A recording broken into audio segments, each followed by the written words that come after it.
Well, ladies and gentlemen, why don't we get started? I want to welcome you all to the Woodrow Wilson Center. My name's Jeff DeBelko. I have the good fortune of directing our Environmental Change and Security Program, coordinating our Global Health Initiative, and it's a great pleasure to be hosting today's luncheon discussion, which we have entitled Dividend or Deficit: The Economic Effects of Population Age Structure. And we have literally kind of two legends of the field who can guide us through this conversation in really doing some of the cutting-edge research and trying to understand questions of age structure and what that means for a whole array of broader issues in terms of the economic, political, institutional development of countries, communities, and peoples. And so it is a real thrill for us as a program that tries to focus on issues of demography, population, and what that means in broader economic, political, social development terms.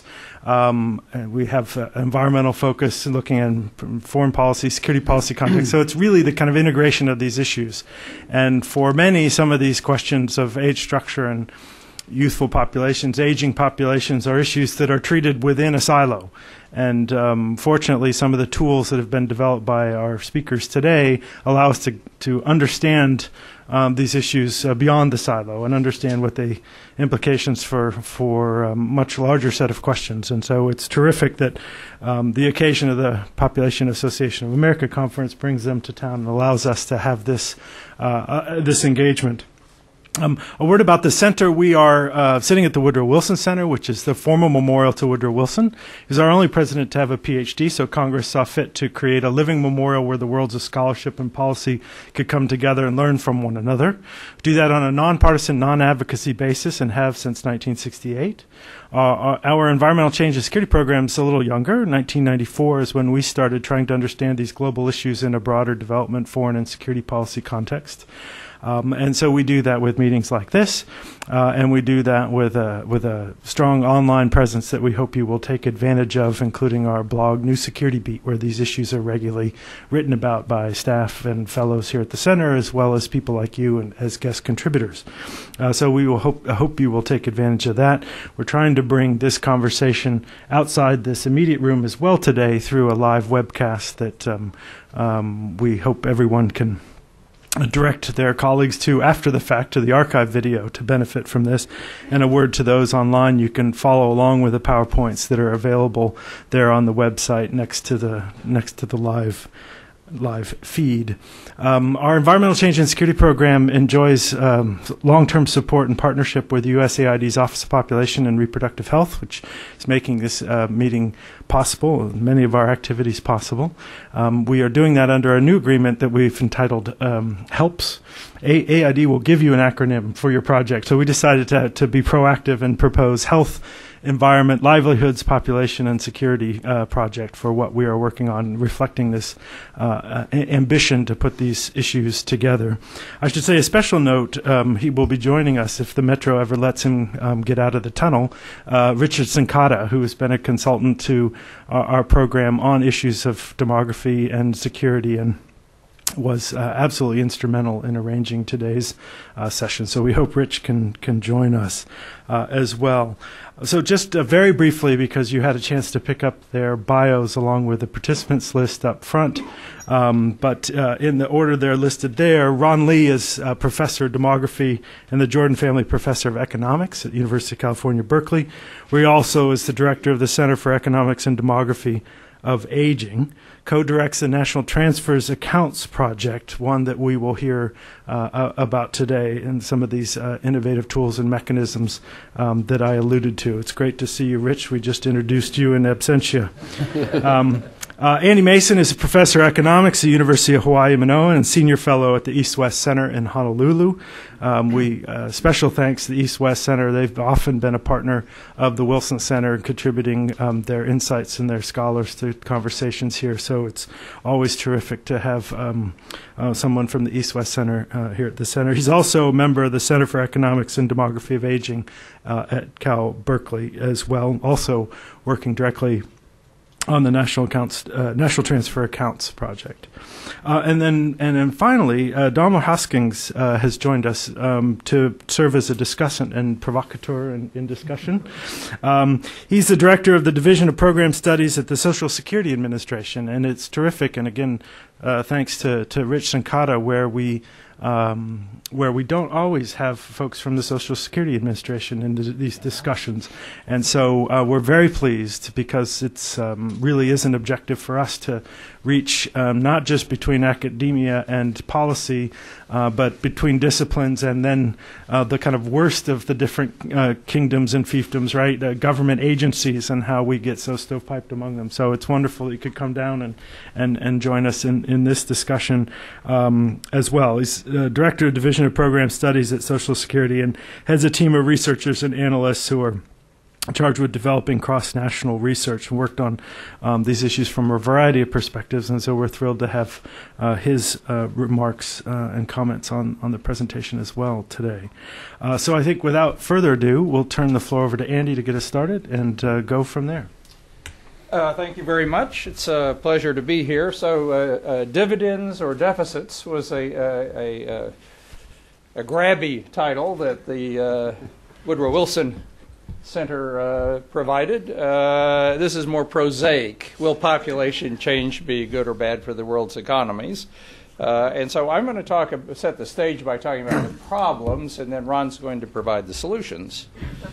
I want to begin, of course, by acknowledging people that have contributed to this. This draws on a project, the National Transfer Account project, that Ron and I have been working on for 7 or so years, this international dimension of it. And we currently have research teams in 35 countries that are working with us on this. And these span the development range. So we're not just looking at industrialized countries. We're also looking at low-income countries in Africa. We're looking at India, China, Latin America, all continents but Antarctica. But who knows? Funding. And I want to mention that this draws heavily on a book that Ron and I have finished. And I know you want to run right out and buy it, but you will have to wait a few months, and we have some material that discusses the project in the book if you want to pick that up after the room. And this population data is from UN World Population Prospects. So these are some of the key ideas. I'm going to talk first about the global age transition. Those of you who are demographers, and many others, are probably completely familiar with all of this, but I thought it would be useful to at least go over it. And then I'm going to talk about what we have at times called the first dividend. And this draws very directly on the National Transfer Account project of trying to define this in a more precise way and talk about why this happens and what the implications are for economies around the world. And then I'll turn the podium over to Ron. So there are 3 phases to what we call the global age transition. So in the early phase, we have had an increase in the child share of the population, and that's happened because of declines in infant and child mortality. And so it wasn't so much that women were having more kids, but just that more of them were surviving. And then we've had a very large increase in the share in the working ages, and this is what has often been called the demographic dividend or the first demographic dividend. And that's happened because fertility declined. And we had this large cohort of young people who entered the workforce, but they weren't followed by such a large cohort of children. And then the final phase is the increase in the share of the elderly population, and that's occurred in part because of increases in longevity, people living to an older age. But for the a more important cause of this has been low fertility, and in many industrialized countries, very low fertility. So this is the way that I like to represent this global age transition, and let me take a minute to describe this funny-looking graph. So along the bottom, we have the percentage under 25, and this is the percentage 60 and older, so children and older people. And then each circle represents a country, and the size of the circle, the area, is proportional to the population. So I'm sure all of you know which these 2 big circles are. This is China, and this is India, and this is the United States. And, well, what country do you think that might be? That's very good. Who said that? I'm very impressed. Okay, so Japan was about as young as China and India in 1950, which I didn't realize until I drew this graph. So let's go forward and see. Oh, and one other thing I want to point out is that when the percentage of children goes down, the percentage in the working ages goes up, as long as there's no change in the percentage elderly. And if a bubble reaches that line, this line right here, that would mean that half of the population is 50 and older. If it's below the line, more than half of the working age population is 50 and older. So that's a nice area to be in if you want good economic performance. So you want to watch how close countries are going to that line. Well, let's fast forward for 25 years. So what do we see here? It's populations getting younger.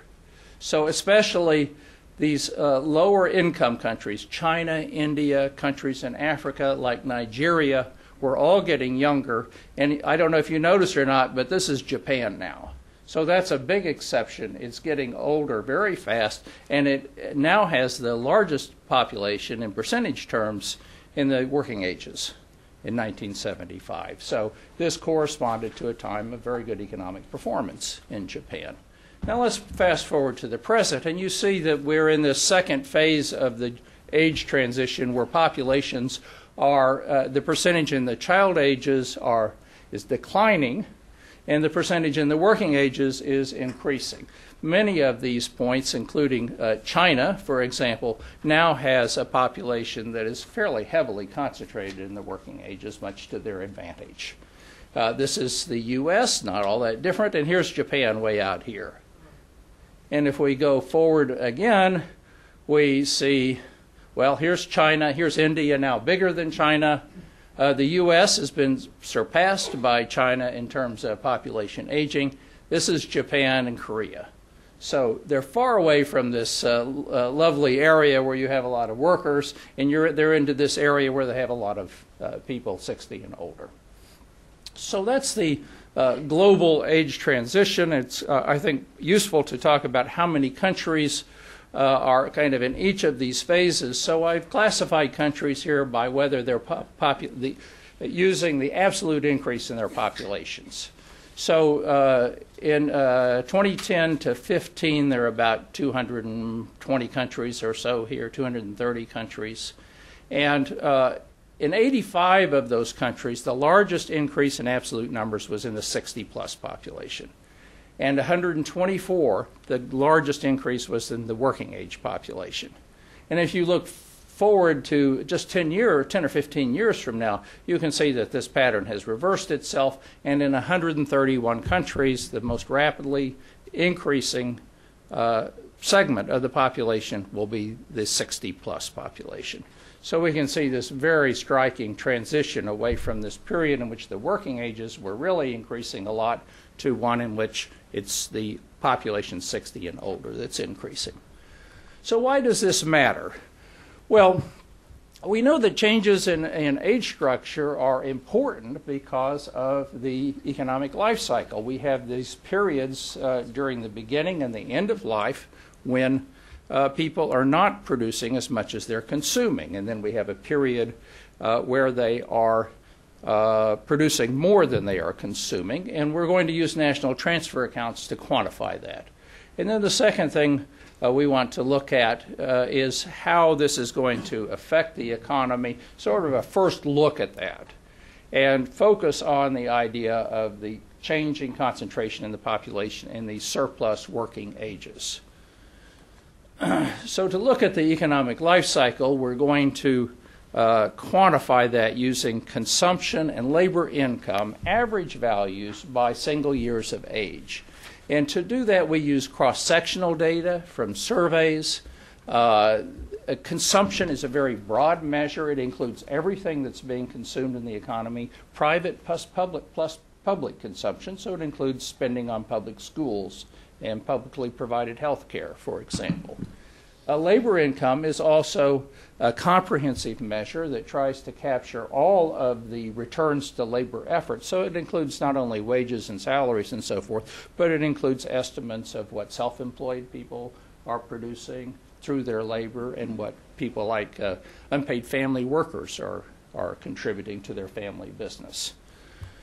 So this is a life cycle for the four richest countries, or I think they're the richest countries in our study. So we have Japan, Germany, Sweden, and the United States. And some of this is not surprising at all. You can see that labor income rises sharply as people get into their 20s and 30s. It peaks around age 50, and then it declines very rapidly around age 6, in the early 60s or even a little bit earlier. And we can see consumption, it's low for children, not because they are disadvantaged. This just reflects the fact of our methods, reflecting the fact that children need less. They eat less, they have smaller clothes and that sort of thing. But then we see this sharply higher level that corresponds to investment in education. And it's very substantial in these four countries on average. Then it drops back down, and then we see this very sharp increase at older ages, which of course is due to spending on health care, both public and private. So it's not just the United States that this is true, but other countries as well. Not all, but many. Now, how does that compare with low-income countries? Well, there's some very important differences. One, labor income is more concentrated in high-income countries. Children are working a little bit younger age, but really the difference isn't all that great. There's a larger difference at older ages between these low-income countries, Indonesia, Kenya, Nigeria, and the Philippines. There are big differences in consumption. One, human capital spending is a lot less in low-income countries, and this is all relative to how much people earn in these countries. So this isn't just a matter of development. This is a matter of how people are spending their money, and they're spending less of it on education and health. And but the other thing you see here is that even before school age, consumption of young children is less, and I think that's primarily because there are more of them in the family, and so more resources have to be shared. Resources have to be shared amongst more members. And the other thing you see is very flat consumption. And that's kind of good news, we think. The fact that there's a lot of generational equity, it seems apparent in this profile, that the elderly are consuming about as much as prime-age adults. But of course, maybe they would like to spend more on health care, and they will in time, but cannot afford to do so yet. This looks at the life cycles of 3 Asian countries, so China, India, and Japan. So I want to point out a couple of things about this. One is as Japan and India both peak relatively late in their labor income, and then it just really nosedives. And this has to do both with inflexibility in the labor market, with mandatory retirement provisions in their law, and in Japan it has to do with the seniority wage system that requires that just mandates that wages go up as you get to be older until you retire. And then we see also a very striking feature of China, which is very low consumption at all ages. And this just reflects the fact that saving is so high in China, and just very little of national income is being consumed. And so in a way that's good, because China's really saving a lot. On the other hand, it reflects on current standards of living, and it also reflects on investment in human capital, which is quite low in China as compared with other countries. Is anybody keeping time? Yeah. That's 13 minutes. 13 minutes, thank you. Okay, so now I want to talk about the support ratio. So the idea here is to take this measures of the economic life cycle and to, in a more refined way, talk about how changes in the percentage in the working ages as compared with people who are in these consumer ages is going to influence economic performance. And so the way this is done is using what's called the support ratio. And the support ratio is just the number of workers in the numerator divided by the number of consumers. And the number of workers includes, it's the number of people in the working ages, if you will, but it incorporates variation in hours worked and unemployment, and also productivity or wages paid and how that varies over age. So it incorporates all of the information that's included in these labor income profiles that I showed you. And the denominator also incorporates the fact that, for example, little kids don't consume as much as old people. So we can afford 2 little kids for every old person and be in exactly the same place. So we incorporate that when we calculate the support ratio. So it uses this age-specific variation in labor productivity and consumption that I just showed you. And we take those profiles and we use them to weight population data, both historical estimates and projections, to calculate changes in the effective number of workers per consumer. And of course, the more workers you have per consumer, the better off you are as a first-order approximation.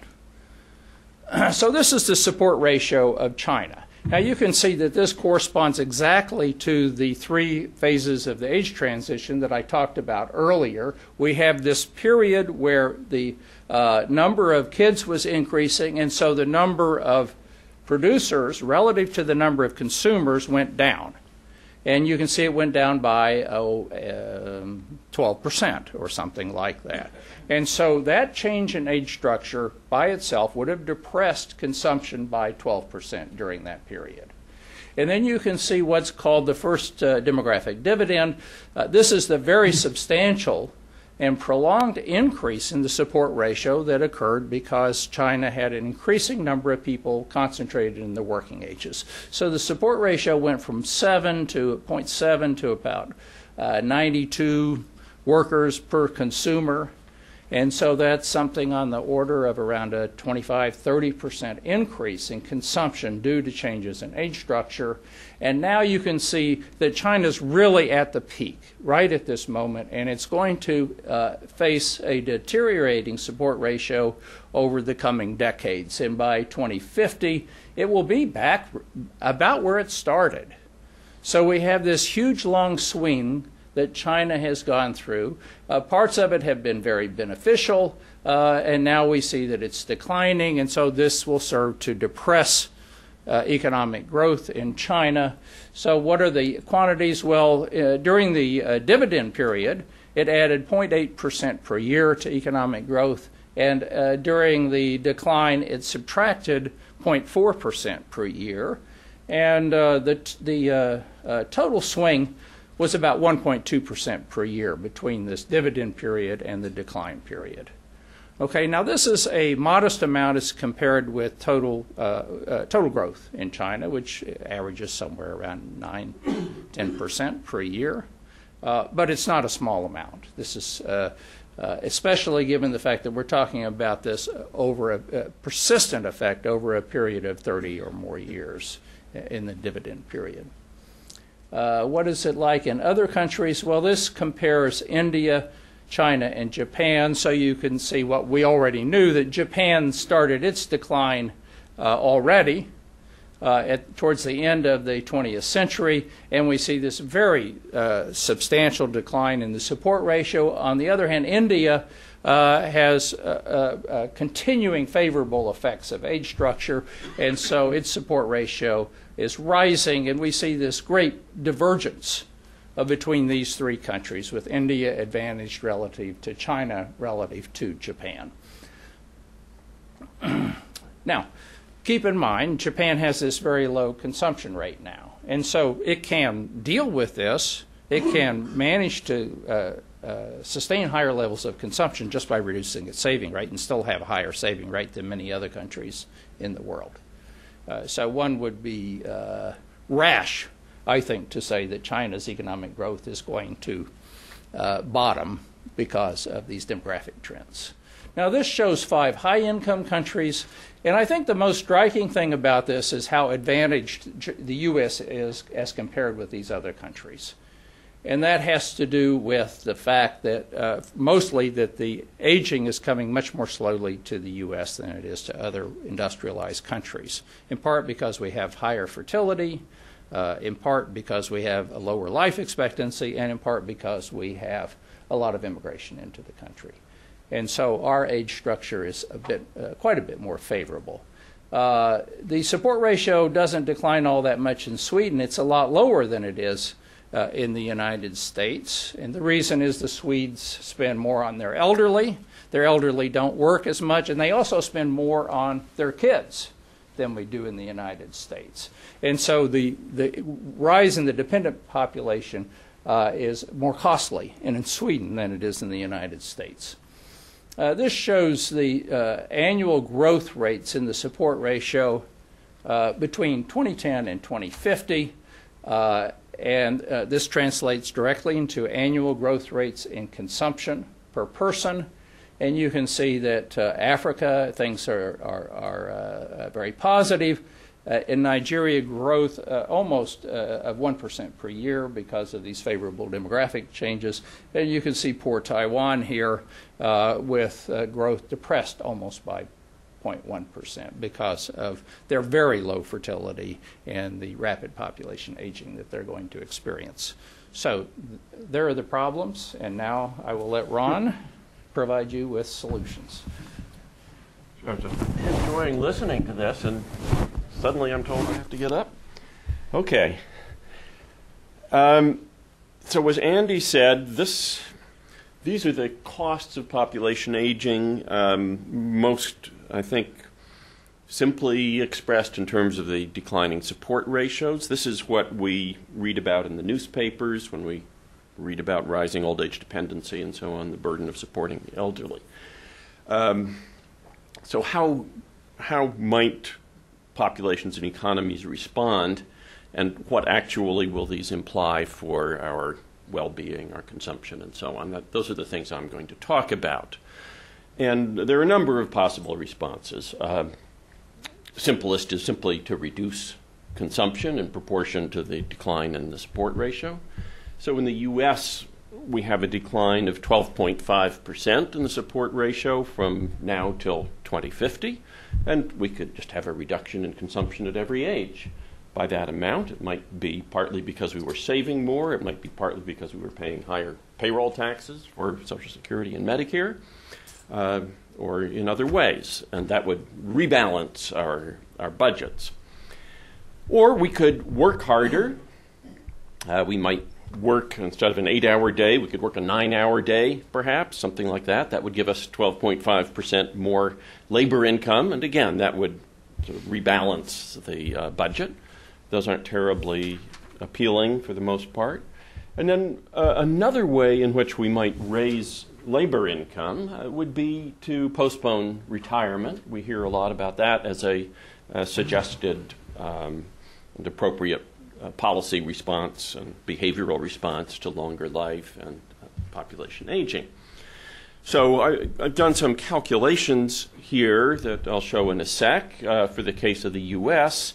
It turns out the results are very similar through 2050 for Spain and Korea, where we also did those calculations, but we haven't done them for a greater range of countries yet. Spain and Korea, I think the fact that they're the same through 2050 is probably masking a much bigger required postponement of retirement after that. Okay, so for the U.S., the bottom line is that we would need to postpone retirement by 8 years by 2050. That would be to keep the support ratio to sort of offset its decline completely. And here you see the trajectory. This is while the baby boom is aging, moving into retirement. There's quite a rapid increase in postponement of departure from the labor force that would be required in this case. And up to 2085, it would be an increase of 10 years. So this is another option. That's what it would take if we were trying to fully address this problem just through postponing retirement. Now, what does retirement mean? What do I mean by postponement? There's perhaps a little more intuitive sense from this next plot. This shows the age profile of labor income in the United States in the most recent pre-crisis year, 2007. So this is the actual age profile, which I should say, in international context, the U.S. Has higher labor income at older ages than any other rich industrial country. We're not up there with countries like Nigeria, but among the rich industrial countries, we already have higher labor income in old age than any other country. Well, so I'm just asking, how far would we have to shift this curve to the right, starting from the peak earning year, which I think was 51, maybe. And so how far do you have to drag this curve to the right? This is the 8-year shift to 2050, and it's probably unrealistically optimistic because it's suggesting that people could continue that peak level of labor income for 8 years, whereas probably if people were working longer, it would drop down earlier.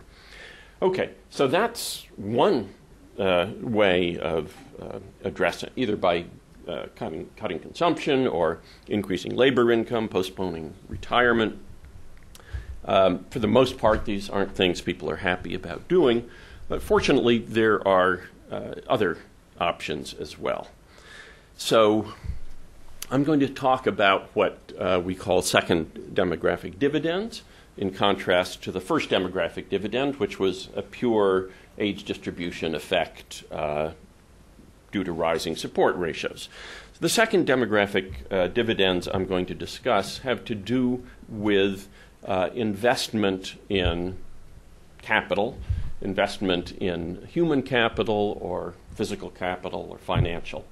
And the suggestion is that there's a sort of semi-automatic response of populations as they age that encourages increased investment of this sort, and that's what I want to talk about. With this increased investment, if it occurs, then we expect higher labor productivity, and that, instead of increasing the hours of work, having more productive hours of work helps to offset the decline. And in reality, productivity growth from other sources is probably going to swamp these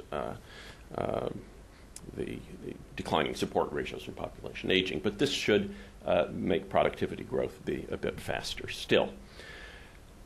Okay, so start by talking about human capital. And here, the basic idea is that there's a trade-off between numbers of children and amount invested in the human capital per child. In economics, there's a well-established theory called the quantity-quality trade-off in the economics of fertility literature, originally due to Gary Becker. And the idea is that parents generally would like to have more kids. They would like to invest more in each. As their incomes rise, they can't do both, or their desire for investing more in each child rises more rapidly than their desire for more children, and in the end they have fewer kids and invest a great deal more in each one. This suggests that we might see over time within a country that as fertility falls, investment in human capital rises. And it suggests that as we look across different countries, we may see a similar thing, that high fertility countries invest less in human capital and low fertility countries invest more. Okay, so in the National Transfer Accounts system, we estimate for each year of age of a child, a young adult, private spending on education, public spending on education, private spending on health, and public spending on health. And to form our estimate of human capital investment per child, we just add these up year by year for a child, up to age 18 for health, and for education we go up to age 26 to include higher education and possibly graduate education and so on. That gives us our measure of human capital spending per child. Now, to be able to compare it cross-nationally, we express this relative to labor income, 30 to 49, in each country, the same way we've been standardizing our age profiles all along. And we then compare it to the level of fertility, measured by the so-called total fertility rate.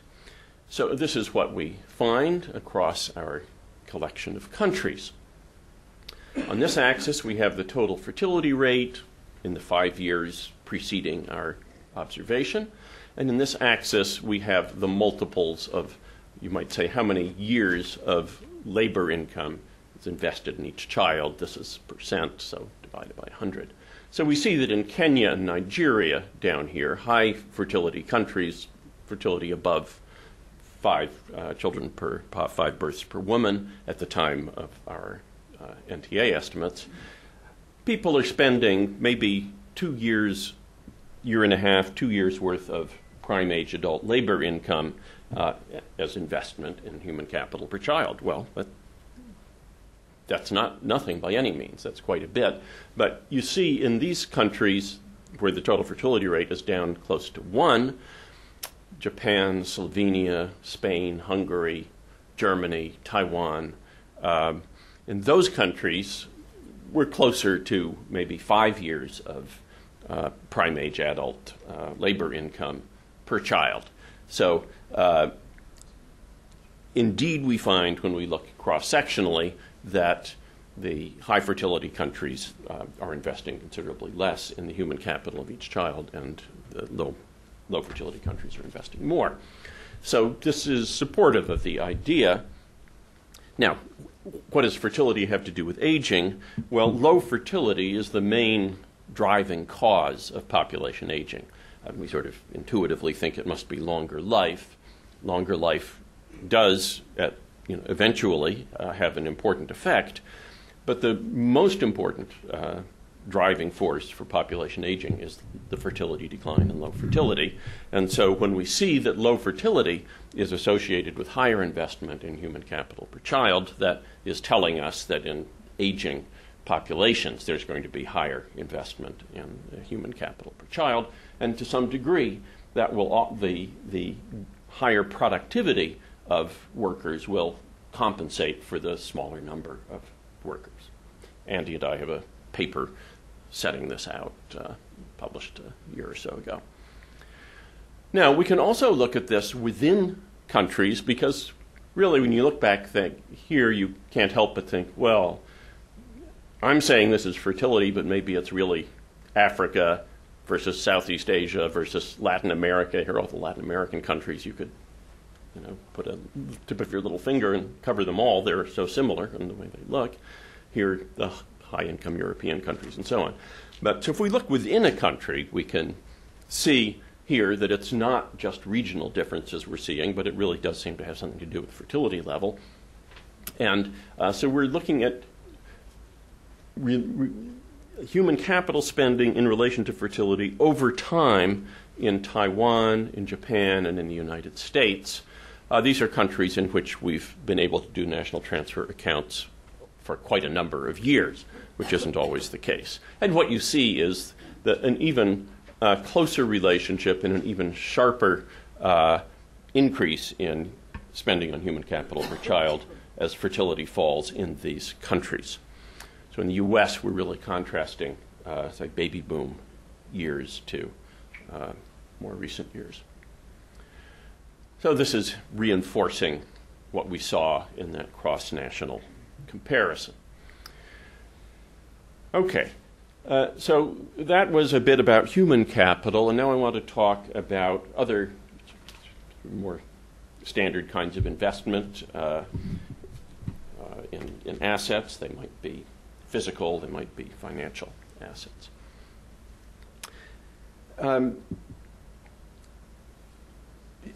So these an increase in asset holdings, if it's invested in the domestic economy, will presumably increase the amount of capital per worker, and that will boost labor productivity. And if these are, after all, very open economies for the most part, the U.S. now is a very open economy, if these assets are invested abroad, of course they'll have some worldwide effect, slightly increasing labor productivity, but aside from that, they'll still generate an asset income flow that will help to offset the declining support ratios. So people accumulate assets over their working years. They arrive at the end of their working years, at least a substantial proportion of people arrive at the end of their working years with substantial net worth. So for any country I know of, certainly very strongly, including the U.S., if you look at net worth holdings by age of household head or something like that, you see that young people on average have very little, and then it rises and older people hold a lot of net worth. There are plenty of households in the U.S. that don't save at all and arrive at old age with no assets, but they can count on Social Security, fortunately. Okay, so the point here is that as we go from a young population to an old population and the proportion of elderly in the population increases, the proportion of substantial net wealth holders is also increasing. And there's a sort of demographic push towards capital intensification in the economy, an increase in the asset holdings per capita and an increase in the asset holdings per working age person in an economy. And that by itself should lead to an increase in labor productivity, or at least to an increase in asset income. And this effect may be quite large, but we'll see it also could be quite small, and it depends to some degree on the extent to which older people are indeed relying on asset income to fund their consumption versus relying on public pensions, unfunded public pensions, or relying on support from their families. So we're now going to look at that question. How do people support their consumption beyond their labor income? Now, what this slide shows is a contrast between two Latin American countries. This is Mexico. This is Brazil. We have diagrams like this for many countries, but what I'm showing here, on this axis we have age, and age. On this axis we have amounts in monetary units, and these are the ways that what we call the life cycle deficit is funded at different ages. The life cycle deficit is consumption minus labor income. So when it's positive, it means an age group is consuming more than they're producing. So we see children here have a positive life cycle deficit, this big at that age, and here is how it is paid for, as it were. So family transfers, this sort of tan area, from working age people, but also we see from elderly people, go to children. This is the normal sort of parental support in rearing children. Food, health, housing, clothes, education, and so on are all in there. So family transfers, the black here is public transfers, and for the case of Mexico, we'll see the effects of their very interesting conditional cash transfer program, Progresa Oportunidades. And then this reddish area is asset income. Now, if you compare, and this is not just asset income, it's asset income used to fund consumption. If you have asset income and you just save it, that is not shown here. So if we compare Mexico and Brazil, we see that the pattern of net family transfers doesn't look very different. And in particular, it's striking that at these older ages, above age 60, the elderly on net are still making very large transfers to their adult children and to their grandchildren. This is perhaps in contrast to what we might expect in relatively poor third world countries. But the difference I want to focus on here is how old age is supported. So in Mexico, the public pension system is relatively weak, and you see a small black area here. You see a very large reddish area. In Brazil, on the other hand, you see this huge black area. Brazil has a fantastically generous public pension system. People in Brazil retire at age 54 on average, and Brazil spends 12% of its GDP on its public pension system now, compared to the U.S., which spends about 4.5%, and Brazil is a young country and the U.S. is old. So Brazil is strikingly different than most countries, and you see there's very little reliance on asset income and a lot on public transfers. So what I want to do now is look at these kinds of differences more generally across a larger range of countries. And I'm going to start, what we were just looking at was how people fund the difference between consumption and labor income. But I want to back off a little bit for a moment and think about all consumption by the elderly, and some of that consumption is financed by their continuing work.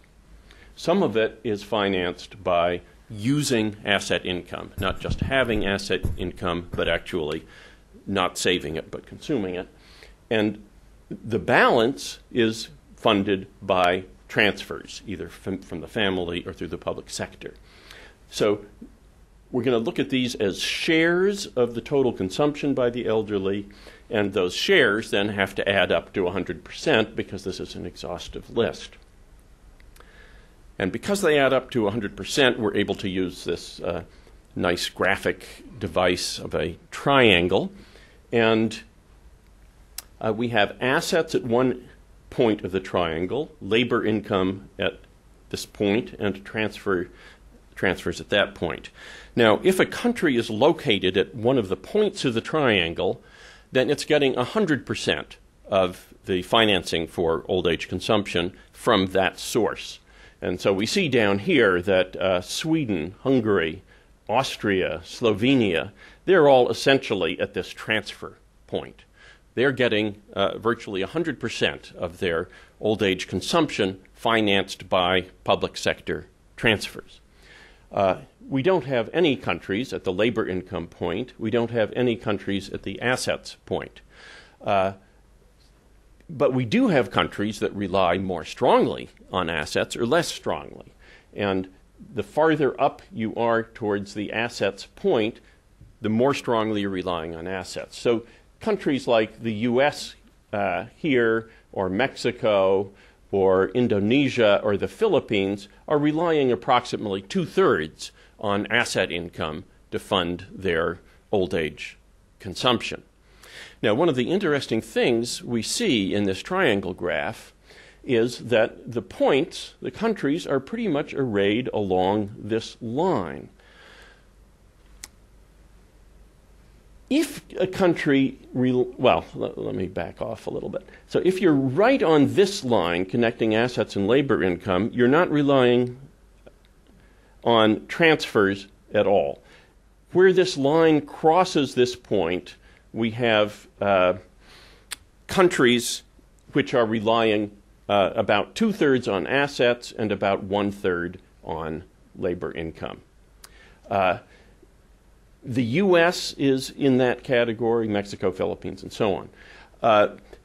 The point I'm sort of stumbling towards trying to make is that when people rely heavily on asset income, they also tend to work more in old age. When people rely exclusively on transfers, they are exclusively out of the labor market. And this is consistent with the kinds of ideas we have about defined benefit versus defined contribution programs in the U.S. and so on. reliance on assets sort of provides incentives for people to continue to work. Now, because we have a fairly clear relationship here, and because the most important trade-off that we observe in this triangle is really the trade-off between transfers and assets, nobody really relies very heavily on labor income. I'm now going to go back to looking just at the part of consumption that is not funded by labor income and look at a different kind of triangle diagram. And the reason for doing that is that then we can separate out family transfers and public transfers. And okay, this is what that one looks like. So now we still have assets up here, but now we have private transfers down here and public transfers down here. And those different color codings refer to continents and regions. So what we see here, let's start with these greenish countries, greenish dots. Those are rich industrial Western countries. They're all the rich industrial countries except for Japan, basically. So we have the U.S. up here, and we see the U.S. is relying about, the elderly in the U.S. are relying about 2/3 on assets, but they're also relying about 40% on Social Security. Well, how can that be? It adds up to more than 100. Well, it does add up to more than 100, but we also see that the U.S. is outside the triangle.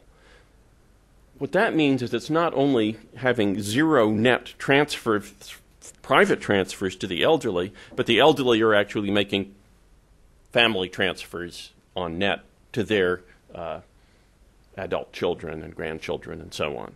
And that is generally true for all of these countries in Europe, North America, and Latin America that have quite generous public pension programs, and they're all making quite substantial family transfers downwards to their adult children and grandchildren. Brazil and Mexico, you see, are both very far outside the triangle. They both make very large transfers downward to their younger family members, as we saw a bit earlier. And Brazil is the world champion in terms of the generosity of public pension benefits. Now, countries on the inside of this triangle are relying on family transfers as well as public transfers as well as assets. And we see Taiwan and Korea, both pretty close to the center of the triangle. They're receiving old age support from all these sources. Japan, quite surprisingly for us, at least initially, is not in an area of either making or receiving family transfers. We thought the elderly would be receiving a lot of support from their adult children.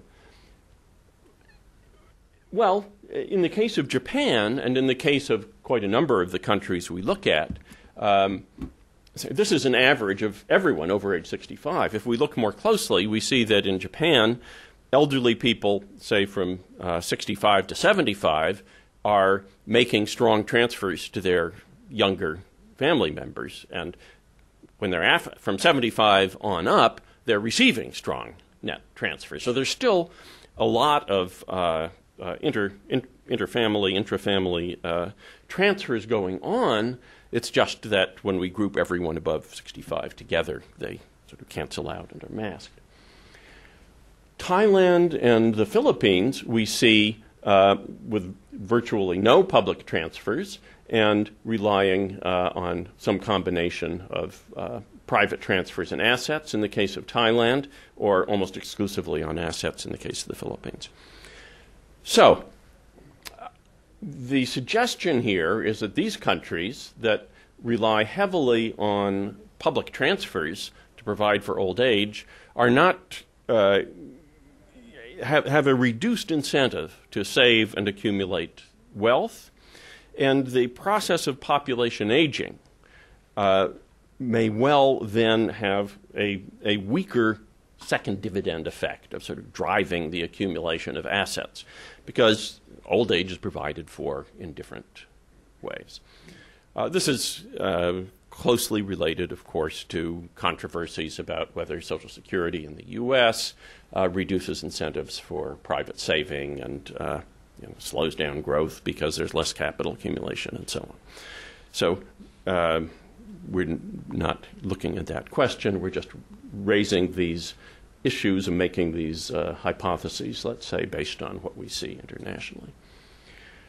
I think we've already been through all this. We do hope to add China and India to this graph. Our preliminary estimates were suggesting China was way out here somewhere with very stronger family support than we see anywhere else, but we don't yet have our final estimates for those countries. And I think we've already talked about this, and so let me conclude. The first demographic dividend that Andy was talking about can substantially boost the growth rate of consumption per capita, perhaps by between 0.5 and 1% per year for several decades, 3 or 4 decades perhaps, on a consistent and continuing basis. And if you look at the contrast of that to the population aging that follows, then you can get a swing that's between 1 and 1.5% per year of consumption growth, or pretty much per capita income growth. That's a substantial amount. It's a substantial amount for rich industrial countries in which productivity growth is maybe 1.5%, if we're very lucky, 2% per year. But it's also a substantial amount for countries that aren't as fortunate as China and India to have really rapid per capita income growth these days. Eventually, this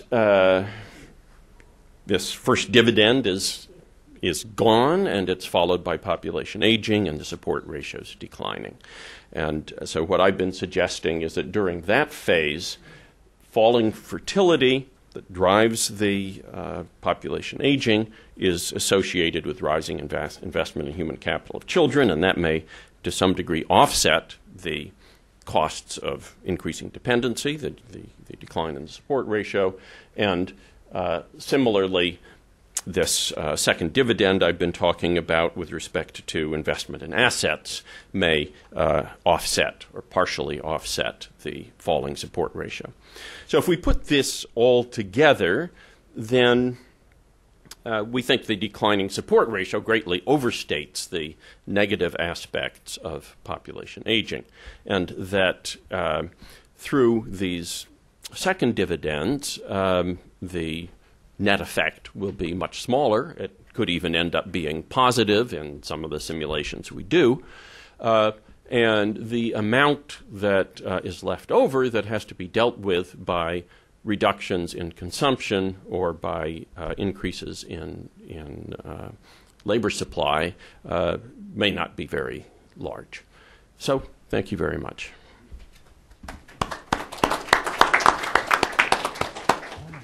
I see there's a but here. Let's just see what this but is. Okay. I concluded a little too fast. The but is, there are a number of buts, but one but is that in countries that rely very heavily on public pensions, and the U.S. is not one of them. The U.S. has the lowest reliance on public pensions of any of the rich industrial countries, but in those countries, the sort of automatic impetus to greater saving and capital accumulation as the population ages may not occur, may occur to a much more limited extent.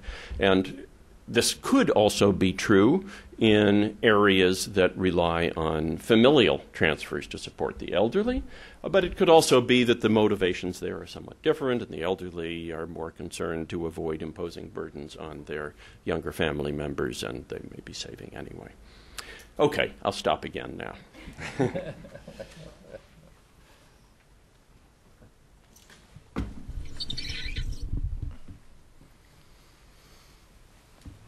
Hello, everyone. As you know, I'm not speaking on behalf of the Social Security Administration, but I'm here in my individual capacity, and which is a great pleasure to comment on what has been such a stimulating presentation.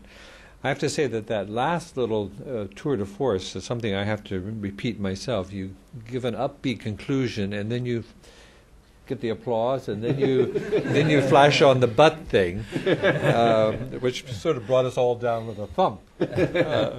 It's sort of taken a little bit of the wind out of my sails.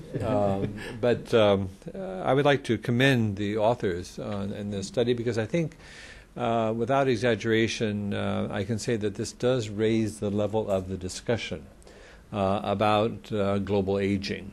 Because if you pick up your newspapers these days, you will see frequent comments, more and more frequent comments from people like Mr. Zelig of the World Bank and other commentators about the fact that aging is going to be a big problem in the world. And not only a problem, but often is framed as almost a catastrophe, because this expression, which is, I think, should be retired, that the world is going to get older before it gets wealthy, which seemed very original about 10 years ago, but now I'm getting really tired of hearing that, because it does not take us very much forward in how the world is going to cope with a very different demographic situation on its hands. But I think this study does help us to move forward in that discussion. And I would particularly like to draw your attention to the use of the work and consumption ratio, which is used as really almost the cornerstone of this report, because most of us have sort of spent our professional careers talking about dependency ratios. And we became increasingly aware over time what a blunt tool this dependency ratio thing is, because it just gives the number of kids, gives the number of older people cutting off at 60 or 65, and really doesn't not reflect the reality of the world, where many people are working past 60, particularly in the developing countries of the world, where they work mostly until they can't work. So these dependency ratios are not all that illuminating. But I think the support ratio that's being used here is very interesting. And I would encourage you to buy the book, I guess, and to look at this as a tool which gives you a new lens to look at how societies are going to cope with global aging. Now, I think that, of course, we have a lot of questions for you, and I'm sure you have them, and so I'm going to just raise a few here so that we can move on to having a more group discussion. And I think the part which, of course, was the but is, what are the implications here for public policy, and what are the implications for the older individuals around the world? And you could see these enormous implications as you walk through China, India, Mexico, and Brazil. What an incredible contrast between our neighboring countries in this hemisphere, between Mexico and Brazil.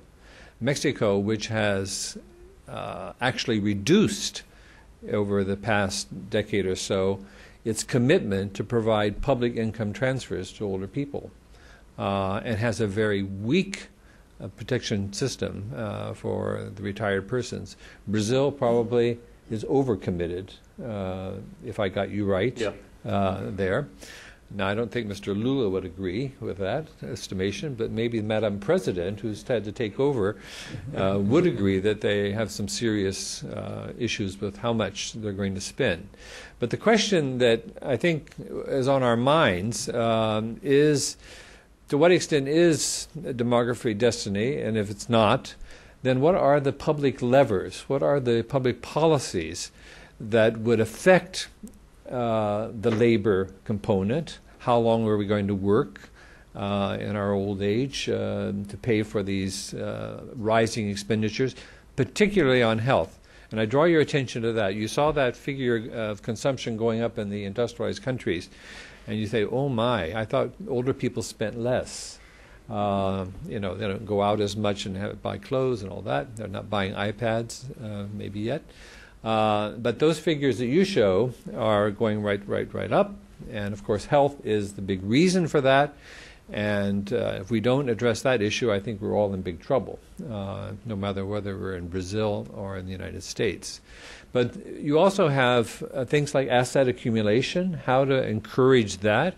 How does that happen, that we will have more funds available as we go into retirement? And of course the issue of income transfers that was alluded to more than once here. What is the commitment on the part of any society to provide adequate income for older people through the public system? And sometimes this becomes quite a complicated issue, statistically and otherwise, because some of the countries that are doing a very good job, I would say in Europe, have a multi-pillared system that is both public and private, but is nevertheless compulsory by law. So you've got both public asset building and private asset building, which these individual citizens are obliged to participate in. And so that is public policy. And at the end of the day here, we're talking about how much a society does want to commit to providing both adequate income and health care as a society ages. And of course, you nicely finessed that. You didn't answer that about how much asset building, how much labor, how much public transfers, and so forth. You'll just do fine in this town. Just hang around.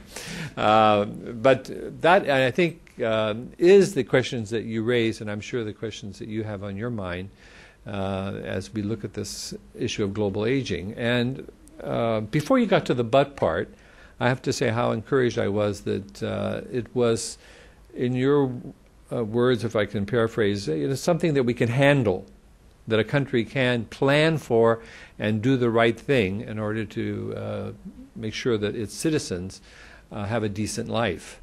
But if you don't plan for it, if you don't do the right thing, you could find yourself in very deep trouble. And that, unfortunately, is the case of many parts of the world. Because it's no wonder that the consumption of older people in Nigeria and the Philippines is so low, is because they have very, very underdeveloped social protection systems and transfer systems. They have no income, very little income. So that is the other result that you could have. So to you now with your questions. Thank you.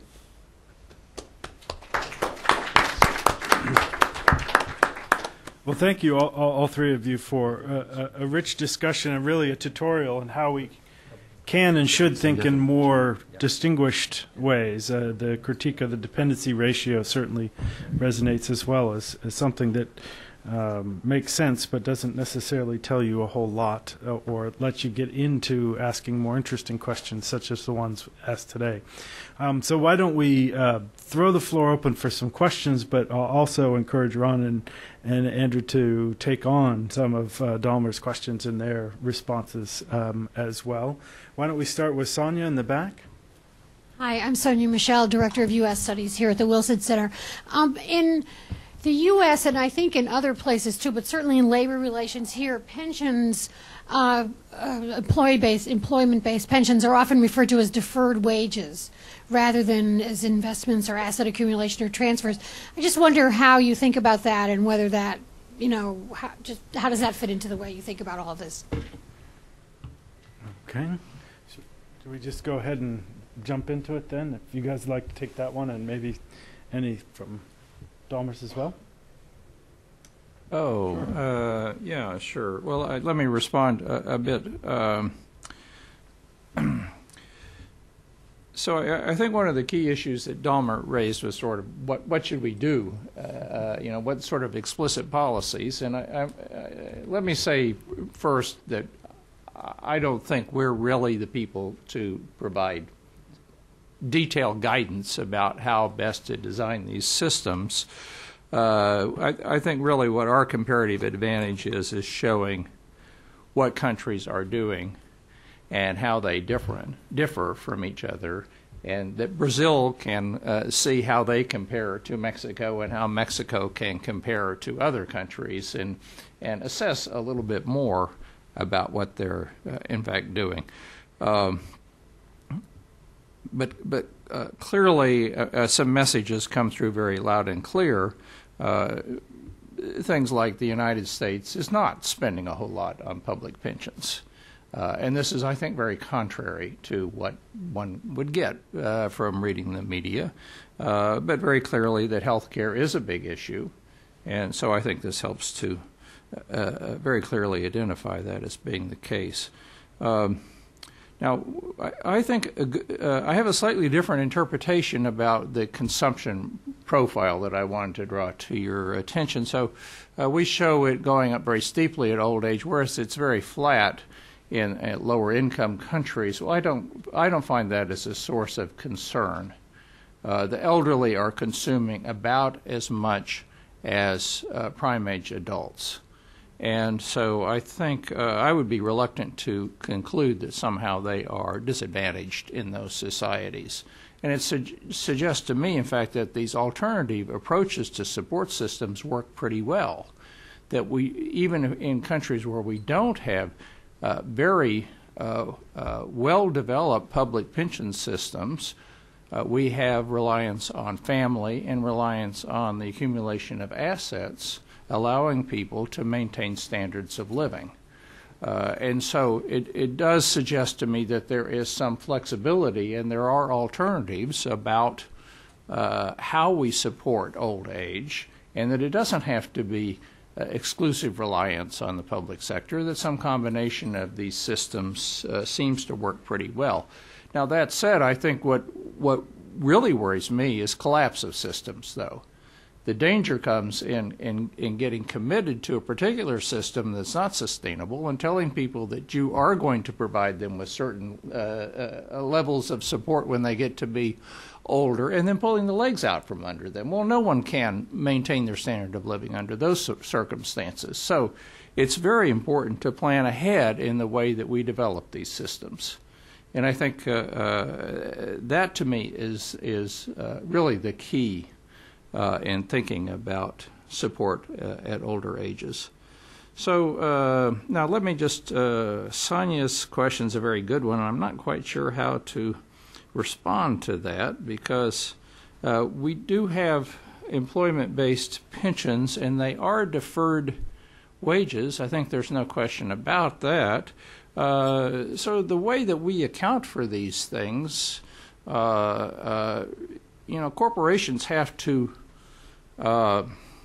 add those obligations to their balance sheet, and they're in fact required to accumulate funds at a certain level. So that's not just a promise. In fact, those have to be invested, and that's does all the good deeds that Ron was talking about. It increases the level of investment in the United States.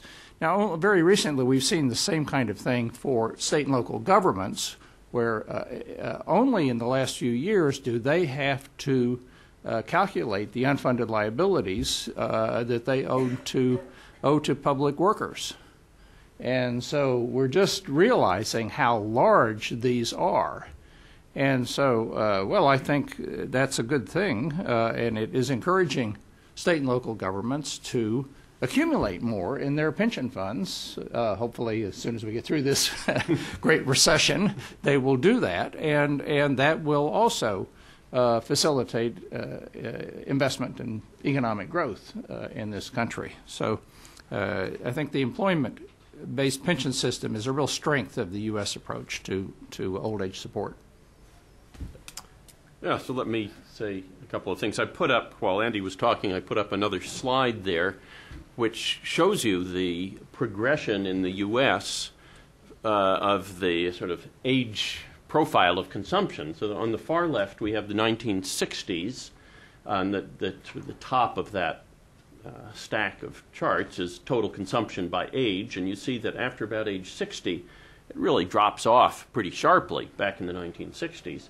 Then in 1981, you see it's sort of leveled off and then actually begins to rise. Now, by 1981, we've got Medicaid, we've got Medicare, and that brownish slice on top is publicly provided health care, which includes long-term care, and that spike at the very end at age in the 80s is rapidly rising long-term care needs and expenditures. But generally, you see that it's really that brown wedge that has the greatest responsibility, perhaps, for raising consumption at older ages. The yellow just below it is private expenditures on health care. And you see that also rises a lot from 60 to 81, and both rise again from 81 to 2007. And you can see in that one on the far right a sudden drop in private spending on health care. That's at age 65, and that's Medicare. At the same time, there's a sudden increase in the brown line. So I think it's clear that the public transfer system has a lot to do with this change over time in the age shape of consumption. And I haven't mentioned Social Security because Social Security isn't consumption. It's income that could be used for consumption. But I think probably the growth in generosity and coverage of the Social Security system is also behind the flattening out of consumption, private consumption by age that we see moving from 60 to 81 to 2007. By the time we get to 2007, if you look at that red line, which is roughly private consumption expenditures, it's pretty much flat across there. And then what gives the big tilt is the public in-kind transfers. So I'm not sure that responded to any of these questions. But on the asset accumulation and policy, I wanted to say that I think, or we think, it's important for third world countries to try to put into place as early as possible some sort of private saving account or pre-funded pension mechanism, long before population has actually become a visible issue for them. Now, probably for industrial countries in the U.S., that wouldn't have been a realistic goal back at the beginning of the 20th century.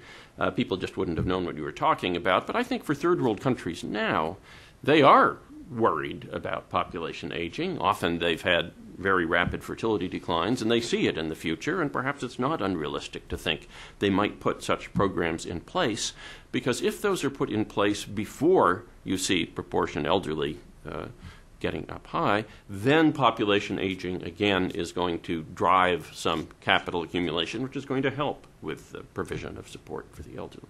I'm optimistic about the U.S.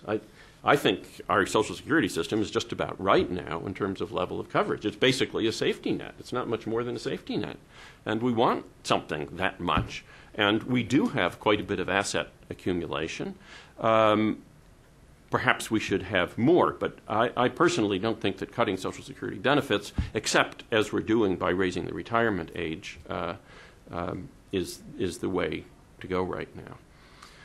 Healthcare, I don't have a clue. I hope one of you out there does.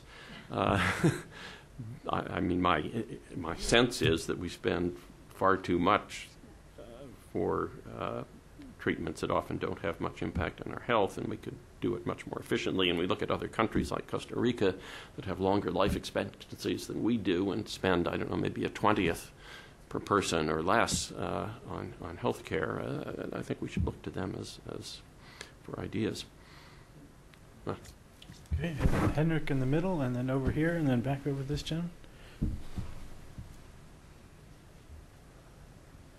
Thank you. I'm Henrik Erdal from PRIO in Norway. Thanks for the talk. It's absolutely fascinating and very great project. I've been working on sort of the other side of age structure transitions, looking at how that affects the risk of conflict and political violence. And particularly youth bulges or very young age structures. And my interest is primarily in the sort of the first demographic dividend, even though I guess most of the interest here is in the second. And my question is, so some of the stuff that we've been doing is looking at how the effect of age structure on low-intensity conflict differs in sort of early transition and late transition countries, and there is a very significant difference. In fact, there you find most of the action in the early transition countries that haven't sort of gone into the demographic window of opportunity. And my question to you is focusing primarily on asking, so what are the we know that there are some countries that are able to take advantage of the window of opportunity, and there are certain other countries that are not able to do that. And what are really sort of the triggers, and what are the public policies and levers that make certain countries make that? And you have the tiger economies that are the examples of very successful countries, and you have, I guess, many Latin American countries that haven't really been able to take advantage of their demographics to the same extent. And there's a large world out there that are either entering into that window now, or seeing that happen maybe 10, 20 years into the future. So this is still something we should be able to learn from, if there is anything in the studies that you have been doing and others have been doing over the past couple of decades that might get us to understand what are the actual politics that matter to whether countries are able to take advantage of that demographic transition. Thank you. That's for you, Andy. Well, I gave the Pacific Command in Hawaii asked me to give a talk on demography and security issues a few months ago, and I said, well, I can talk about demography and economics, but security, I'm not the guy, So they said, fine, come and talk about that. So I don't understand these issues, and it's hard for me to comment on them. But I will say one thing which I found very striking in doing our work, and that was when we started studying these issues in Africa. And so we had workshops in Mombasa and so forth, and then all the guys are producing these profiles for their countries. And I would look at them and say, well, this can't possibly be right. And I think they are, and what is astounding is how low labor income is for men in their 20s. And I think of, developing countries as everybody starts working at a really young age and so forth. And, well, boy, did I not understand what it was really like. And so we see this in Nigeria, in South Africa, in spades. And so, well, you don't get a demographic dividend when you have a large group, a large cohort entering the 20s in those countries under those circumstances. Now, what the result of that is, you know more about than I do, but it is very amazing, I think. Well, let me add something which is really,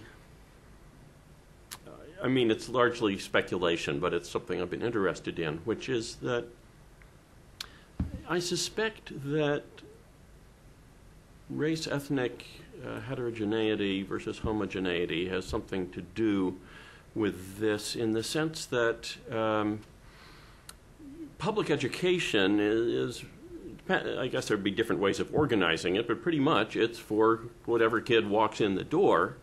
And it, in that sense, might obliterate the ability of rich people to pass on their socioeconomic status to their children, and not to the poor kids living a few blocks away. And so that I just suspect that in Latin America that may have something to do with less public investment in education. And what you see is there's investment. You see poor kids going to public school, maybe through primary school. Rich kids don't, and then secondary school or maybe higher education. Then the rich kids go to public universities. They don't go to private universities, and the poor kids are out of it. Well, so there are various ways of setting it up. It's a low level of investment. It's not great quality until you get to higher education. In East Asia, my sense is there's greater economic equality. There's less race, ethnic heterogeneity, and maybe this has something to do, as well as cultural differences directly, with the interest in investing heavily in human capital. Now, at the pension end, the pensions are, in Latin America, I think, are typically sort of replicating the socioeconomic differences. So you have rich people in formal sector, government employment, getting rich pensions, and you get poor people getting poor pensions, minimum wage-based pensions, and that kind of thing. And so everyone likes that. That's okay. It's not threatening the social order. Now, so I like that story, but then I'm thinking, you're probably thinking about Middle Eastern countries and so on, and they're probably homogeneous, and they probably don't fit any of these this suggested generalization. So, as I say, it's speculation, and I'd be interested to see those ideas tested out if they haven't been, but I really don't have any evidence for them. Let me just briefly respond to what I think is probably the burning question facing the world, and that is, of course, how governments are going to respond to this demographic change, and particularly in places where the population, is 40 to 60% under 20 years old and seeking employment. But this study, I think, does give us a real pause for thought, because you can see that in many countries which are rapidly aging, whether it's the Caribbean or in Asia, such as China, there is room to pay for it. There is fiscal room in these countries at this point, because you can take advantage of this dividend period. Now, why hasn't this not happened in many places in the world that could have afforded it? And Libya comes to mind today, which has a non-existent social protection system. One of the principal responses to that, of course, is institutional capacity. You've got to be able to collect taxes, you've got to be able to record contributions, and you've got to be able to pay benefits. And China can do that increasingly well, and will do it. India, we're not so sure, because there is just a difference in the institutional capacity. And then you have to ask the question, well, what makes the difference in institutional capacity? And then you have come to the really hardest part of the question, and that is political leadership, isn't it? What made the difference in a country like Brazil that does go forward with this, and a country like Mexico that is less so. Now, an encouraging development on this front, I think, is happening all over the place, but in very unpredictable places, is the social pension movement. A number of countries, South Africa, Zimbabwe, have, and in the Caribbean and Mexico, you referred to it, Oportunidades, and Bolsa Familia in Brazil. These are programs that are providing very small amounts of money to either families who are sending children to school or to families where there's an older person. Kenya has also just introduced a new benefit. And these, in the big fiscal picture, they're not very much. Maybe 1% of the gross national product or even less. But they are going to bring a lot of people into the social protection umbrella that have not been in because they were in that privileged category of the civil servants, the army, and whatever, who got most of the protection.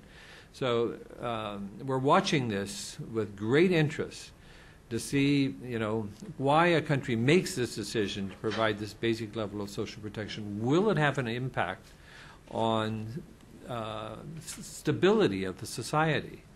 And particularly, will it have an impact on education, infant mortality, and then, of course, the economic security of older persons? And I can tell you that although we're watching it very closely, it is completely and totally unpredictable on what country will do it when. I can see no pattern. So if anybody would help on that, we'd be very glad. Okay, we had a question over here, and then we'll move back across the middle. I'm Helen Erfeld, Resources for the Future. I have two questions. One is, traditionally, historically, haven't we in the United States depended on immigration and then children born here and so forth to keep the demographic profile more even?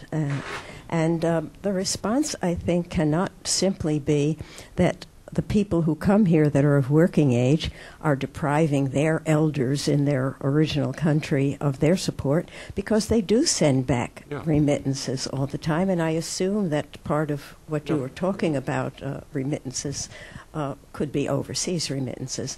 So isn't there a benefit both to the United States or to the aging country that takes in immigrants and the countries that they've come from? And my second question has to do with this business of private asset formation. It seems to me that because in the United States in particular, the great inequality of wealth and income and so forth, that if you're going to have very poor people depend upon private asset formation as opposed to public pensions, you're really creating a horror story there. Let me start on that. On immigration, I agree with what you say. I think there were some studies of migrants from Central America that suggested that it was particularly households in which there were older people who didn't have public pensions who were more likely to send young members to work in the U.S., and then they'd send remittances, and it had an important income smoothing aspect. And, of course, it would also have,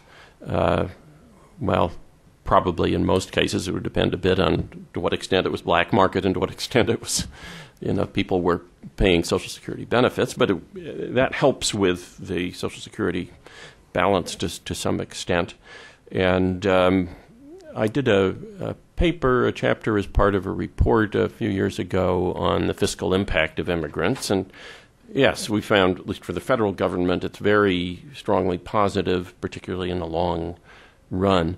On the other hand, if you look at the likely importance of immigration in sort of preventing, delaying, offsetting population aging due to low fertility, the effect is much more modest than we would expect.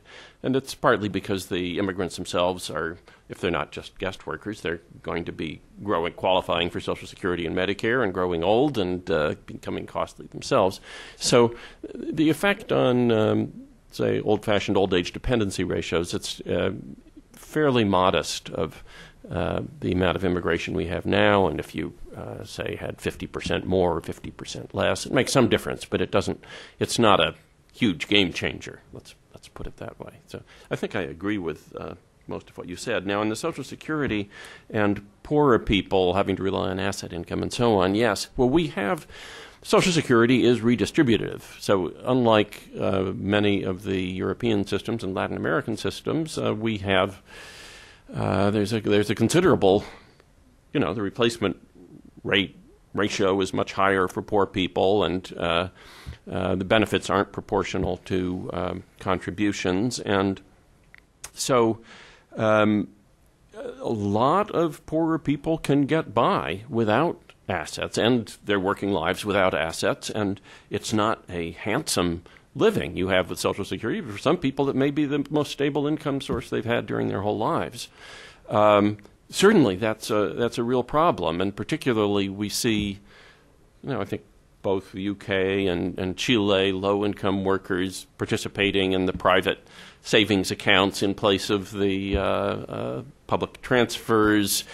Sometimes they just got wiped out by brokerage fees and such things, and there are very serious problems with that, particularly at the low end of the earning scale, as you're suggesting. I just wanted to comment that assets does include housing, and so for a lot of people who are lower middle income, say in the U.S., I suppose that would be an important source of support. But yeah, Ron and I don't. Neither of us think that relying on assets is the answer for old age support. It's really a combination of these things that works quite well, similar to what we do in the U.S. Gentleman down here in the middle. We have two down here, and then we'll come back to Sonia. Why don't we collect? We're starting to get close, so why don't we collect a couple and then give you a chance to respond to them, please, sir. James Sang, in making your favorable or optimistic argument, you used Becker's quantity-quality to contribute to human capital. Is there built in some assumptions about how efficiently you substitute, and also what productivity will look like going downstream? I can imagine that if you had 1.5 times for every 2 kids, you might not do as well. Mm-hmm. Yeah. Okay. And if we could just he's going to hand you the microphone right there. Oh. Thank you. Yeah. Charging freelance correspondent Bethesda Manon. First, thank you for your comment. I have 2 questions. First is this: what would be the ideal age structure for a nation, and then how to maintain it, and then what's the birth rate associated, and then I want to get the very basic. How do you define the national transfer account, and could you use this U.S., Germany, and Brazil as an example? How do they do the transfer, and then what's their individual advantage and disadvantage? Thank you. And then if we can get Sonia in the back, we'll have those 3 together. Thanks. Yeah, just one quick follow-up question. When you say that the U.S. Is very low on the scale of public transfers, are you talking about absolute amounts, or are you talking about the number of people covered? Because I can't remember the exact numbers, maybe Dalmer knows, but I mean, right now, a lot of elderly people depend almost entirely on Social Security in this country. It may not be a lot, but the proportion of the population that's covered is actually quite large. Now, maybe the amount of money that people get from private pensions is greater, but so is it numbers of people covered, or is it absolute? I mean, it's first of all, it's averages, so it conceals a whole lot of heterogeneity. And I can't remember the rest of what I was going to say. Well, but it's amounts. It's amounts as a percentage of needs, or what people are consuming. So about 40% in the U.S. of consumption by the elderly is funded by public programs. But a large proportion of the elderly are actually. Yes. Oh, yes. There's some high proportion. Yeah, there's a high proportion. I don't remember what, but a high proportion of households is relying mainly on Social Security. That's absolutely true. 60%. Yeah. 60%. Yeah. 60. Yeah, 60%. Okay. There were a couple other questions. He's going to take well, optimal age structure. Okay, so it's interesting. We've actually been doing some. And do the QQ. Okay, we've been doing some calculations on the ideal age structure and ideal fertility, and you have to make a whole lot of assumptions. But what we come up with is that the U.S. has just about ideal at replacement level. It has nothing to do with having zero population growth, but just from age structure. But there's migration. Well, I'm not incorporating migration, but it depends on what your economic life cycle looks like. But the U.S. is just about ideal for the U.S., whereas a lot of countries' fertility is too low. And let me just say on the NTA, you should go to our website, which I have a card I can give you, which has the URL, and that will provide you with all the details. And it will also, we should be releasing our data fairly within the next couple of months, so people will be able to download data and papers and things from our website. It is a time-intensive process, and it's very complicated, and there are lots of errors made in the process, and there's a lot of quality control exercised. And you would do maybe a person year of time, something like that? Probably. To do a country. So it's a substantial effort. The reason I picked these 2-3 countries is they are very different. Yeah. Mm-hmm. QQ, you read. Quality. Okay. If we have time, we'll come back to the second part of your question, if we have an answer. But to come to your question, so let's see. One part of it was your assumptions about what the effect of education is on later life earnings. Well, we looked at the literature on that from David Card through Jim Heckman and recent writings, and the rate of return to education is just uniformly found to be very high, even after you take account of or worry about the extent to which you're just having, say, smarter people choosing to get more education and so on. So the rates of return, I mean, Heckman is talking about 14, 15% per year rate of return on education. David Card, I think, was sort of meta-study. Maybe it was more like 10 or 11%, but they're very substantial rates of return. Of course, we don't know, and I think there are also countries where, if people get educated, there are no jobs, then they're causing all kinds of political pressures and so on. Certainly that happens. Now, the first part, yes, was the degree to which there's a full offset, or, well, we in our paper, we tried sort of sensitivity analysis. So in some simulations, there would be a full offset. You'd end up just as well or maybe better off as a result of fertility decline, but with other assumptions, you could end up somewhat worse off. It's not that we would want to strongly argue, this is a total offset, but it helps. If you completely ignore it, then you're going to be overstating the problem. Yeah. And there seems to be increasing interest in this possibility. There are an increasing number of papers on this kind of issue. So let's see, if we go back to your question, that was U.S., Brazil, and Germany. Is that right? Yeah. I'd say Germany is way over, Brazil is way over the top on public pensions. And if you look at the ratio of public spending on the elderly to public spending on children in Brazil, it's completely off the map compared to every other country in the national transfer accounts system. They all fall along a nice straight line, and then Brazil is down here. Brazil has gone off in some totally different direction. Not only do we see Brazil as having the most generous, widespread public pension system, but they also have the greatest size transfers from the elderly, through privately, from the elderly to their children. And so it seems to be a classic sort of Ricardian equivalent, in Barrow type thing. In economics, there's an argument that if it's not that easy to affect welfare of different age groups through government programs, because private transfers will sort of undo what the public sector does. Well, that seems to be what's happening in the case of Brazil. The public transfers make the elderly better off than they think is appropriate relative to their children, and so they transfer resources back to their children. So I think that one is just wrong and off the map. But there could be a lot of redistributive effects from that, though, that we don't understand. For better or for worse, because then it gives the elderly a lot of leverage over their, I don't know. There are a lot of complicated issues there, and of course, I'm just talking about it as if it's homogeneous, and it's not. It's highly heterogeneous. For Brazil versus the U.S., I don't know what to say. Germany had very serious problems with their public pension system. They've had a number of reforms.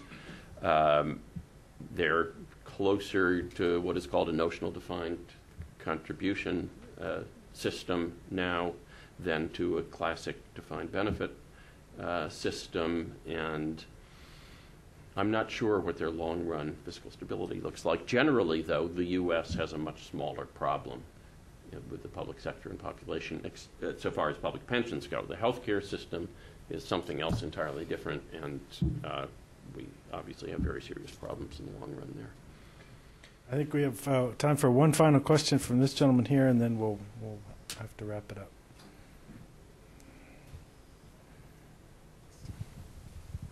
Thank you. My name is Nobuo Fukuda. I'm a Japan scholar here, a journalist. I'm wondering if you see any relations between global economy balances or imbalances and the demographic trend of aging. The question might be irrelevant, but what I'm thinking about is, China's, huge foreign reserve or massive trade surpluses. If that is often criticized, but if China's population is aging and its economic activities slow down, they might be becoming less and less, and they are becoming less of a problem. Yep. So I'm just wondering, what is the point of a G20 leaders? I mean, getting together for days and weeks and discussing those topics. Yeah. Well, in a way, I think both Japan and China, in some sense, fit the sort of classic idea that demographics has driven rapid accumulation, the kind of processes Ron was talking about in his presentation. So as they face aging, these societies are accumulating a great deal of wealth, and we see this. That was very much the case in Japan, too. And then we get to a period where labor force growth is a lot slower, so it creates this great incentive to invest abroad.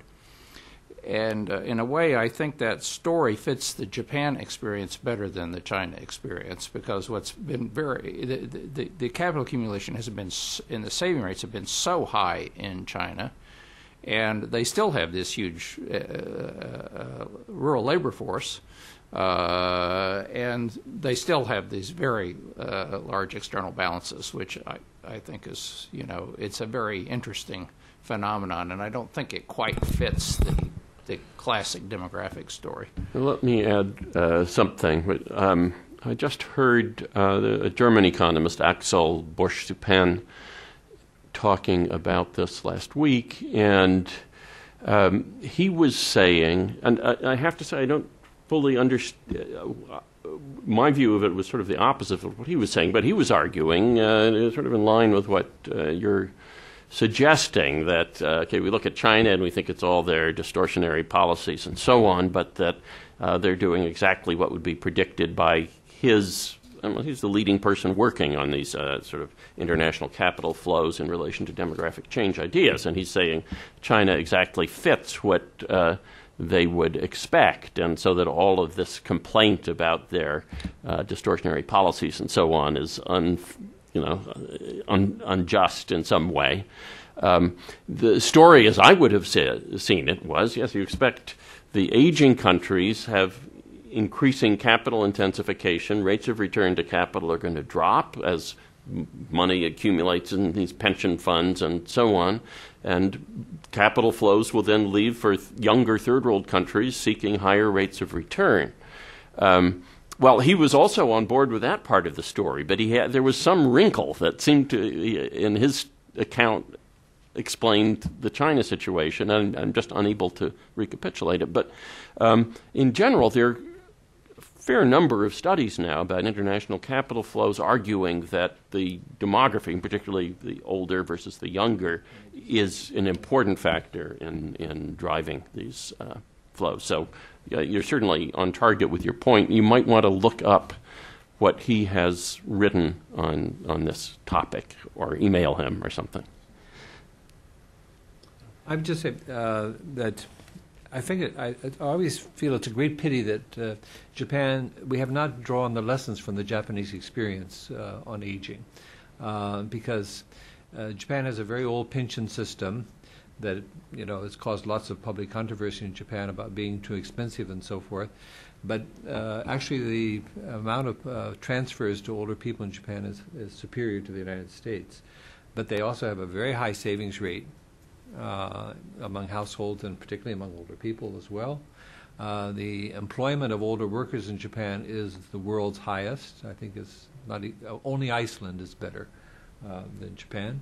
So a lot of the sort of quick thinking that we do about Asian societies, that how the family will be weakened as the public transfer system is developed, and there's less family solidarity and less transfer of income between the generations and so forth, has not been the case in Japan. So is there a model there that should be more closely studied, particularly in the Asian context? And of course, Korea is right behind. So I think we need to learn more about what Japan has done. Its pension system dates from 1923, older than ours. Well, we have ranged widely, but also gone deep with some deep dives on these topics under dividend or deficit question, and I can't take credit for that. We have much more clever people writing these titles. But I want to thank the three of you, because I think it really was and is a way for us to think about this in a much more sophisticated fashion than some of the impressions that, as you say, it's common to find in the newspapers and in the public discourse. And so really breaking it down the way that that you have so systematically and with so much work, as you point out, it's not just kind of a Saturday afternoon enterprise. It's an awful lot of work to do this. And so we thank you all for sharing these insights with us today. Please join me in thanking our panelists.